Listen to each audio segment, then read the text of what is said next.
Bonjour à toutes et à tous. Alors ça y est, Ligue des Champions, c'est reparti. Donc oui, on joue mercredi, mais c'est pas grave, on va faire l'avant-match. Le Barça se déplace à Porto. Porto qui est... Ah, vous savez quoi? Non, je dis n'importe quoi, on va pas le faire comme ça. Restez là. Abonnez-vous, likez, partagez. On va faire un truc un peu différent d'habitude. Cette fois-ci, c'est pas moi qui vais faire l'avant-match, c'est vous.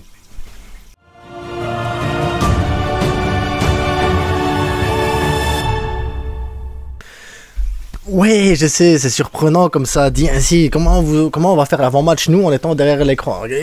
Comment on fait ça? Ben, c'est simple, en fait. On va partir dans un délire totalement différent. Aujourd'hui, je vais pas vous donner mon 11 type. Je vais pas vous parler de Porto. Je vais pas vous parler de tout ça. Non, on va parler de Ligue des Champions, oui, effectivement. On va parler des priorités du Barça, donc...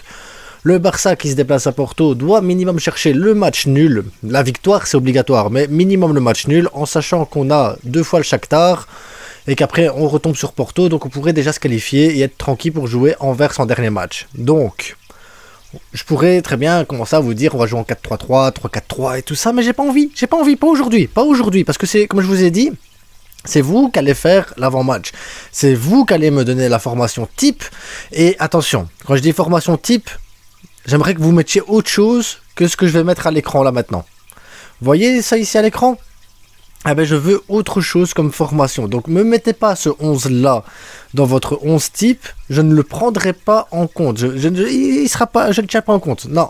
Ça c'est le 11 type de rêve avec Gavi, Firmin, Gundogan, Yamal évidemment, João Félix, Lewandowski avec derrière Balde, Cancelo, Koundé et Christensen. Je ne prendrai pas ce 11 type. Donc, à vous de me mettre en commentaire quel serait votre 11, en sachant que, au milieu de terrain, eh ben, on peut faire des tas de choses. On peut très bien jouer avec Aroro à droite, Cancelo à gauche, comme ça ben, on se retrouve avec une défense à 3, avec Christensen, Koundé, avec Cancelo qui revient jouer un peu plus dans l'axe, qui permet de jouer à double pivot avec Gundogan, avec un Gavi, un Fermin Lopez qui prend vraiment les côtés et qui rentre dans le truc, avec un Lamine Yamal qui percute, comme on peut mettre très bien Ferran Torres à gauche qui rentre dans l'axe, vu qu'on a Fermin Lopez qui viendrait s'écarter un petit peu pour apporter. Enfin, il y a des tas de possibilités. On peut très bien mettre aussi à la place de João Félix Ferran Torres, comme on peut aussi très bien mettre, ne pas mettre Fermin Lopez, on peut mettre Oriol Romeu en 6 et derrière, bah évidemment, bah, quand Cancelo et Balde montent, Oriol viendrait se mettre au milieu de la défense avec Koundé et Christensen, comme on peut très bien mettre Aroro à la place de Christensen, vous voyez un truc dans le genre, hein, parce que oui, je veux que vous soyez un peu... Je veux que vous mettiez un peu du vôtre, les gars, parce que imaginons, hop, on joue avec nos 4 ici. On joue ici en 4-3-3 parce que le 4-3-3 a bien fonctionné contre Séville. Et on se dit, bah, vous savez quoi? On va mettre Oriol Romeu ici, Gundogan et Gavi. Comme ça, on garde Fermin Lopez pour apporter un truc en plus pendant le match. Ah ben, on peut très bien mettre Balde qui monte, Christensen qui s'écarte, Oriol Romeu qui vient ici en milieu de la défense pour justement jouer le CRS de service. Mettre Koundé ici pour les relances, comme ça Christensen, Koundé, ils savent faire les relances, Oriol Romeu il récupère la balle, il leur donne, comme ça ben, on a vraiment sûr d'avoir une bonne passe. Cancelo qui vient ici dans le centre, on peut avoir Gundogan qui vient pousser devant avec Robert Lewandowski, Gavi, Balde, voilà, João Félix, et on se retrouve avec une attaque comme ça. Ça fonctionne aussi.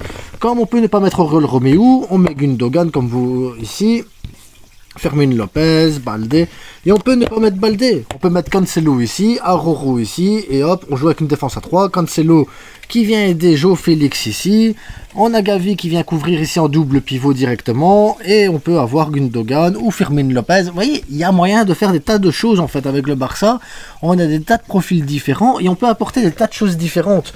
L'idée ici, pour moi, c'est que je vais mettre votre 11 demain. Donc aujourd'hui la vidéo elle sort où je vous explique que moi j'attends votre 11 type pour jouer justement ce match de Ligue des Champions.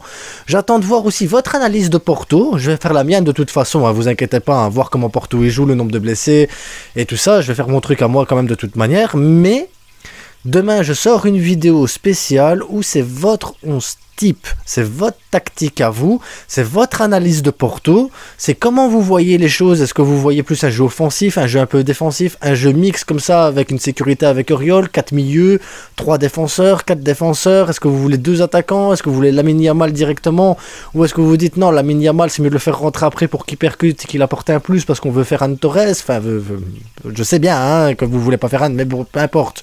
Est-ce que vous dites non, Baldé il doit jouer directement, non, Baldé n'apportera rien, on va mettre Cancelo à la place et on mettrait Araujo à droite, ou alors Sergi Roberto. Il y a des tas de possibilités, le Barça est rempli de tas de choses, de tas de profils différents, il y a moyen d'avoir des tas de tactiques différentes, donc moi je mettrai votre 11. Maintenant il y a aussi un deuxième truc, celui qui me met le 11 que Xavi va mettre, donc vraiment vous mettez votre 11 à vous de ce que vous voulez avoir, vous mettez le 11 que Xavi va mettre, celui qui tombera juste dans la vidéo de débrief d'après-match, je mettrai son nom à l'écran en disant celui-là c'est un génie, il connaît Xavi mieux que n'importe qui, et après ben, dans la deuxième vidéo il y aura aussi un autre truc que je vais vous demander, et à ce moment-là, ben, ce gars-là aura aussi son nom directement sur la prochaine vidéo, tout le long de la vidéo, au lieu d'avoir le truc abonné là qui s'affiche là ou là, je sais pas exactement, ah ben dans ces cas-là, ben, il aura son nom à la place, et oui, je mettrai The Best. Donc oui, vous pouvez avoir votre nom avec The Best grâce à cette vidéo, c'est fou quand même, non? Donc partagez un maximum, faites participer un maximum de monde, je veux des tas de commentaires, je veux des tas de formations différentes, je veux des tas de schémas tactiques différents. Je veux votre développement, votre manière de voir les choses, comment on remplace Rafinha, comment on va jouer sans Frenkie, comment on joue sans Pedri, comment on fait pour éviter les blessures, comment on peut faire pour apporter un plus en attaque, comment on fait pour ne pas être découvert défensivement, parce que contre Séville, oui, on a bien joué, oui, le 4-3-3 était beau, mais l'air de rien, Séville a eu des occasions qu'en Ligue des Champions, je suis désolé, c'est pas pareil. La Ligue des Champions, tu laisses une occasion à ton adversaire a plus de chances de la mettre qu'en championnat, parce qu'il y a ce truc avec la Ligue des Champions, et on le sait.